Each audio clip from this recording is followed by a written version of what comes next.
मित्रांनो नमस्कार। आज आपण मित्रमंडळ चौकामध्ये आहे। आज आपण नगरपालिकेने जे टॉयलेट बांधून दिले नागरिकांसाठी, स्वच्छ गृह आपण त्याला म्हणतो, स्वच्छता गृह, तर तिकडे जर आपण बघितलं की बघा, हे नगरपालिकेच्या पैशातनं, नागरिकांच्या कराच्या पैशातनं हे टॉयलेट उभारणी केलेलं आहे। या टॉयलेटमध्ये हे टॉयलेट चालू का बंद तुम्ही स्वतः बघू शकता।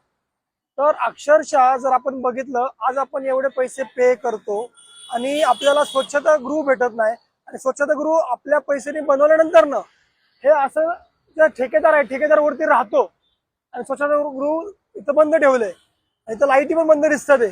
आणि तुम्ही जी अवस्था बघू शकता, किती अवस्था बेकार आहे। हेच का आपलं स्मार्ट सिटी? ह्याला स्मार्ट सिटी म्हणत नाही। तर 100% ह्याच्यामध्ये करप्शन चाललेलं आहे, ह्याच्यामध्ये मोठा प्रसार चाललेला आहे, आणि हे प्रसार कोण करतं हे तुम्हाला माहिती आहे। धन्यवाद।